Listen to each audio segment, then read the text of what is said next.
Will Meyrick is a chef and restaurateur based in Bali, Indonesia. Cooking across the globe, he fell in love with the flavors and style of Asian cuisine. Between his 3 Indonesian restaurants, Sarong and Mama San in Bali and E&O in Jakarta, he still finds time to travel and explore regional foods and flavors, integrating them into his menus. This month is especially busy as Will travels to Hong Kong to open his first overseas branch of Mama San. From there, he travels south to Tasmania to cook for over 600 guests at the annual Savor Tasmania festival. So join Will Meyrick and follow his stories in Recipes for Success.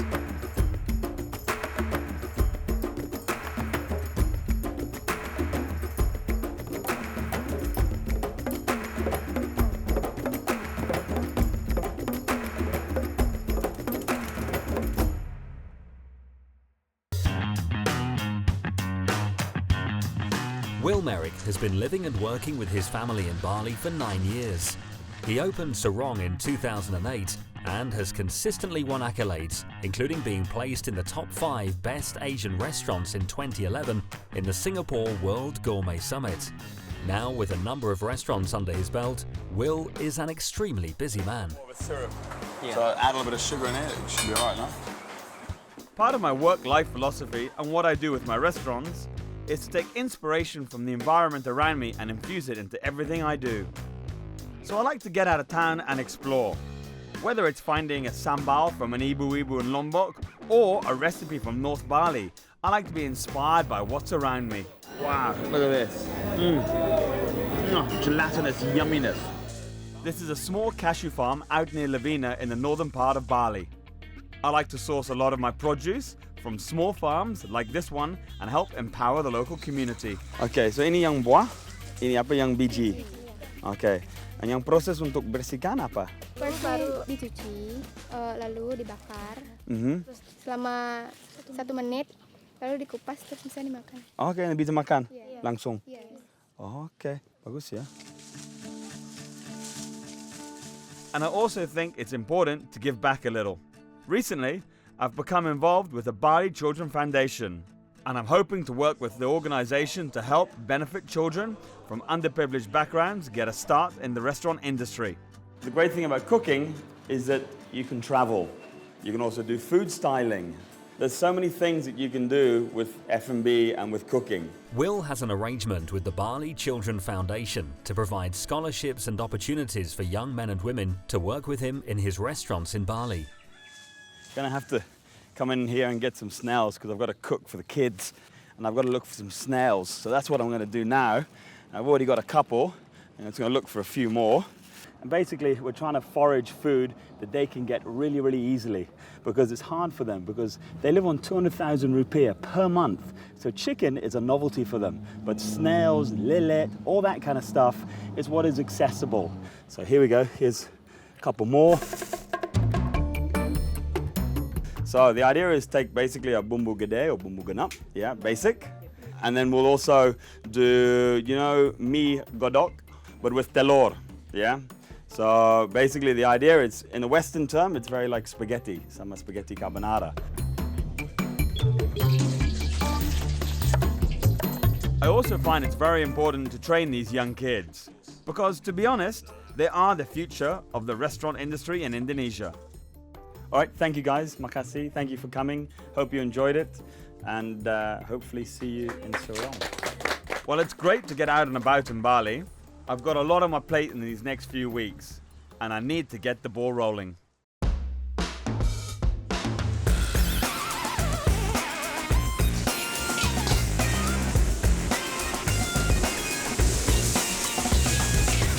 Hong Kong, there's no point selling the same food as what we sell here because there the Thai food is really good, yeah, and also the Vietnamese food is really good. So we need to put a little bit of a sarong twist in there as well. So it's a bit of a combination between Mama San favorites and then lift up by a little bit of sarong in there, yeah. So there is plenty to arrange before Will sets off. Joining him in Hong Kong will be Mama San head chef Budi, who Will has been grooming to take to the next step. And accompanying Will in Tasmania will be Wayan from Mama San, Sofiani and Waichik from Sarong, and Stephanie from E&O Jakarta. I think one of the major issues is the manning of how we're going to manage while we're away. Palm's away, I'm away, Budi's away, you guys are going to Australia. Palm is to join Will in Hong Kong in a week's time. However, things can't stop at home. Will and Palm are continually refreshing and developing new menu ideas at their restaurants. I think that's actually a very elegant dish. Very, very elegant. I don't know how local can respond to it, but It's actually, I kind of think that this is going to work much better in Sarong. Yeah. I don't think this is really, probably it's a bit too hoity-toity for the Jakarta market. Yeah. I think it'd be good to give it a go. I can finish this actually. I bet you can.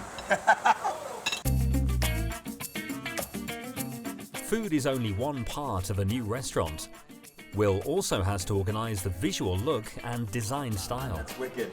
That's like when you're down in Sydney and you get the lady on a Chinese trolley. Get out! What do you want? Thai bockless! Why? I think you can really take a spin on that. You know, and you get the old guy smoking a cigarette, driving the trolley. And Hong Kong is Hong Kong. As Will finalises the last of the branding details, Chef Budi prepares to leave.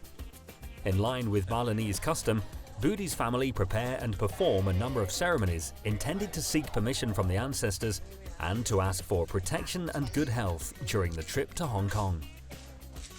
It's an important decision for Budi to move to Hong Kong. Not only will he be apart from his family, but he will also be placed under enormous pressure as head chef of a restaurant in a foreign country. Will and Palm are putting their reputations on the line as they place great confidence in their local staff to succeed in a competitive international environment. Will is now out of time and follows Budi to Hong Kong. You ready for it? Yeah, game on! All right, buddy, I'm going to make a move. I'll catch you later, yeah?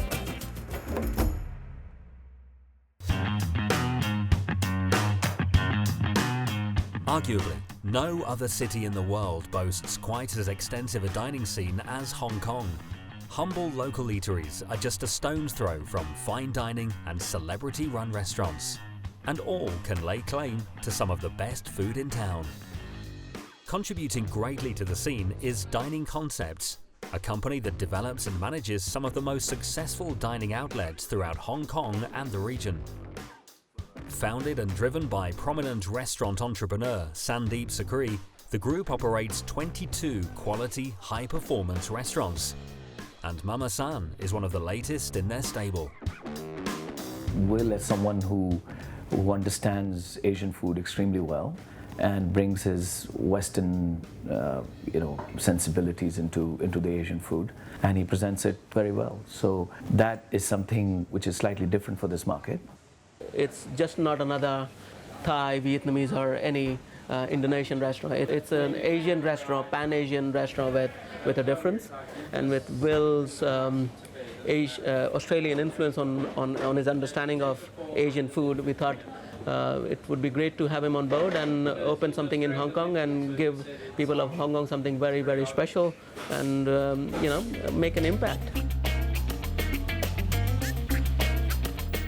Before heading in to see Chef Budi and the team, Will heads out to soak up some of the early morning atmosphere.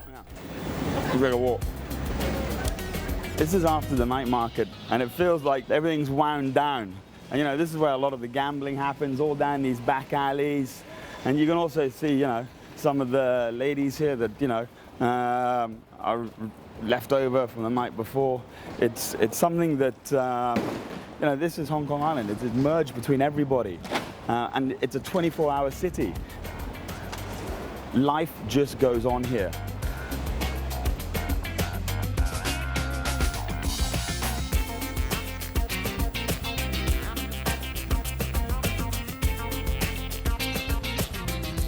Work is underway at Mama San.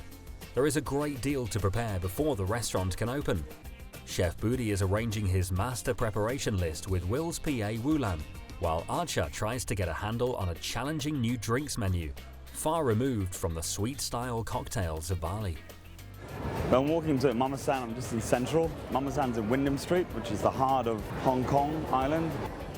So I don't know what the restaurant's going to look like. I don't know what stage they're at, but I'm a bit nervous to actually check it out.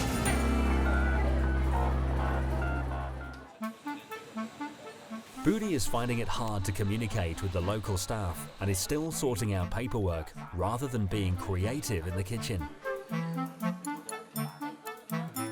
And Archer is yet to connect with his local staff and make any headway with the drinks menu.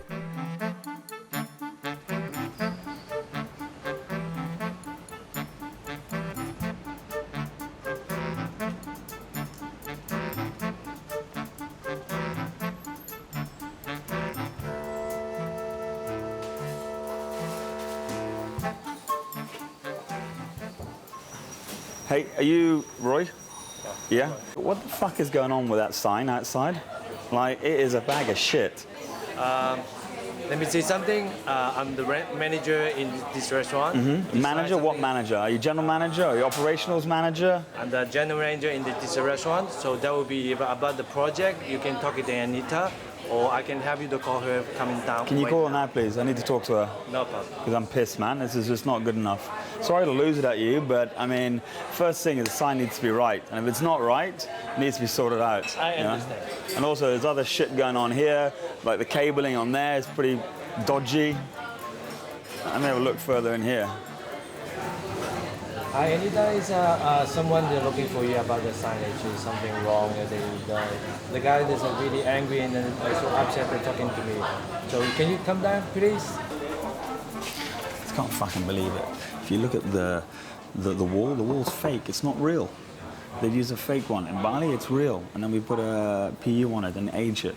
Patience is definitely the game, and I've sort of lost it a little bit at the moment, which I shouldn't have, because the poor guy Roy, you know, he's just a general manager and sitting there doing his schedules, and I'm losing it, and because the walls are not right, the signage is wrong. So, you know, I'm kind of known for that, and so I need to just to tone it down a little bit and be a little bit careful, because I am a guest in someone else's country. With Chef Budi still yet to get his preparation list sorted out, his kitchen staff are left standing idle. And this is another concern for Will. I told you that you should have had the prep list. You were sitting down with the guys and you should have had all that prep list ready. So therefore you come in this morning, you're there, you give it to them, bang, bang, bang, bang, bang, this is what you're doing. At the moment, you've got 10 guys sitting there doing fuck all. They're just sitting there like lemons. Yeah, if you don't give them something to do, they'll leave you. Hey, Anita. Morning, how are you? Good, babe. Yourself? Very good. Good. So there's a couple of things I need to discuss with you. First one is also the signs. There's two different colors. Was that... Well, I sent you an email with two options for the sign. I mean, black and white and the color one. Then I'll do sign off on the black and white one, and I think, well, the other one... No one got response on the other one. And the other one was... I personally prefer the white, because that's what it is in Bali, but let's have a look at the orange. So we can go also downstairs and discuss it, see which one would look better. I really love the orange, the striking one. When you're walking on the street, you really, really see it. So. Okay. Okay, then the other biggie that I kind of see is the wall. I mean, for me, it's just way off. Fake. Yeah, it's too fake. A lot of people can make restaurants, but a lot of people don't know how to put in the detail, and it's the detail that matter. It's the touch on the shoulder by the waiter to say, hello, how are you? It's the shake of the hand and how it's shaken. It's the detail of the floor and the varnish on the floor. It's the detail in the dish. Everything has got to have a detail. If you don't have detail, then who are you as a person? Anita wastes no time organising new samples for Will to view. It's the real brick of Hong Kong. Okay, great. Yeah, that's... And what's the finish that he's done on it? Nothing yet. So you just want to put this one like this way, right? No, the other way. This way? Yeah. Wow, that's a lot of space. But they need to cut this. Can they cut this? Okay, I have to ask them. Because you need this finish. Bricks are such a pain, you know. Brick situation. I mean, we found one sample that was really, really amazing, but that sample was unfortunately not available. The guys brought it by mistake, and we love that sample. I wish we could use it, but they said it's only custom-made brick. It will take probably a few weeks or a month. So we cannot do it, and We will have to use the other bricks, which are not the best one, but we will use it on the bigger size instead of the smaller size as Will wanted. But we will have to live with it.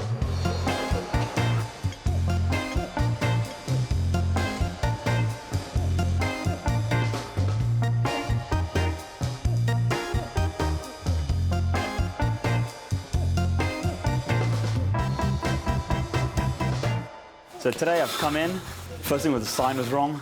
I think I've worked it out with Anita, what we're gonna do. Then it was the wall. As you can see, they're hammering and toe, getting it fixed for us. And Budi is now, I think, on his way. He started to cook. Beforehand, he spent the first part of the morning kind of with his finger up his arse, not knowing what he was doing. But now he knows what he's doing. He's kind of solid on it. Archer had the same thing. You know, wasn't sure, new city, new country, everything's brand new. I think he's got it as well. He's managed to get in there. I think he's worked out his few issues with Max. So I think all in all, it's been a pretty good day. I'm feeling more confident than what I did this morning. So, with Will pleased with how the restaurant is progressing, he feels confident he has made the right decision to throw his staff in the deep end. And with tomorrow being Sunday, he wants to help make them feel at home and give them a bit of a taste of Indonesia in Hong Kong.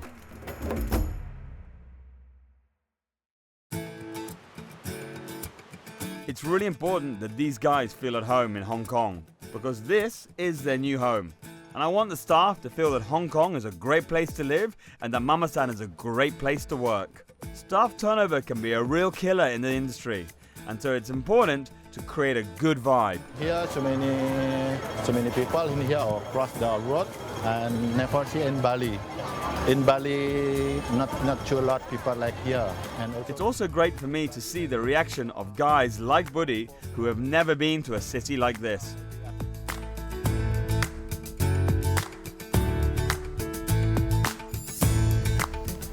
Hey babe, how are you? How are you? You good? Hey there, how are you? Karina is our restaurant manager. She's an Indonesian and used to work in Metis, Bali. So there's a bit of a gang here and everyone knows each other. Karina knows her way around Hong Kong, especially Little Indonesia. So we're meeting her and she's going to take us to a couple of warungs and also meet and greet some of the Indonesian migrant workers working over here in Hong Kong. So we have the street called Sugar Street. It's basically all the road. They have all of the Indo shops. Okay. So like even the hair salon is also for Indonesian. You'll see like the sign is still in Indonesian. Yeah, potong rambut, cuci blow, cream bath and stuff. And sometimes with Indonesian spelling, if you know what I mean. So do you often get a crave after being here for a while that you want to just come down and eat some Indonesian? Yeah, I do. You do? Of course. Right, that way. This way? Yeah. Guys? That way, guys. No one's lost? I was just worried about that.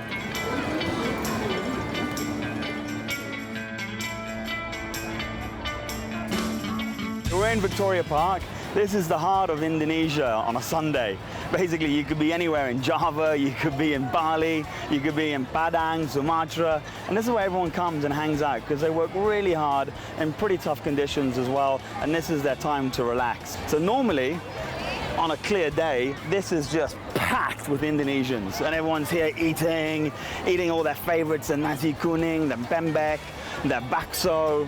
And Hong Kong is a real multicultural city of many different types of people working. It's not just banks and high-end rollers. It's also a lot of people that sustain this city.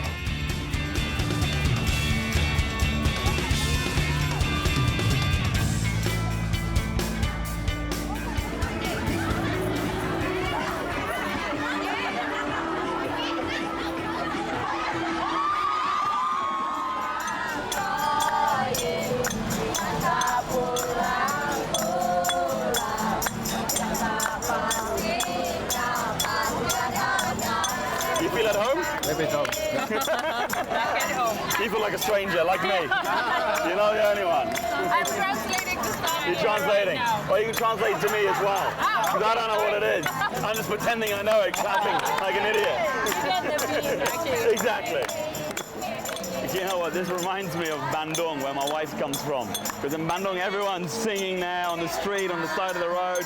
Same with Jogja. It's really, you know, where the young kind of hang out. It's very much a university kind of thing. And this is what Indonesia and the culture is in Bandung. I love it. It's fantastic.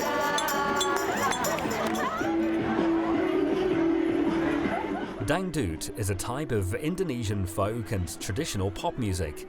Its popularity is in part due to its melodic instrumentation and vocals. Accompanying the music, Indonesians dance in the Gumar style developed in India and South Asia.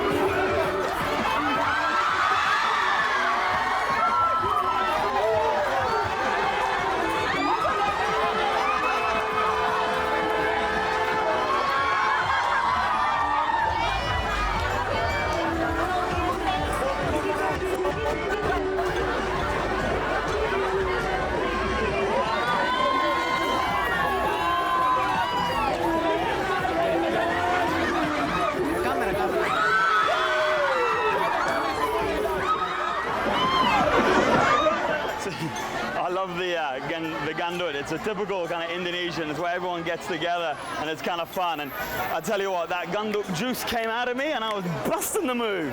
So he joined in and Budi joined in and everyone else joined in. It's fun, a lot of fun. But I tell you what, now I'm really thirsty and I need to get a drink and we need to go and get some food as well. So let's go and get something.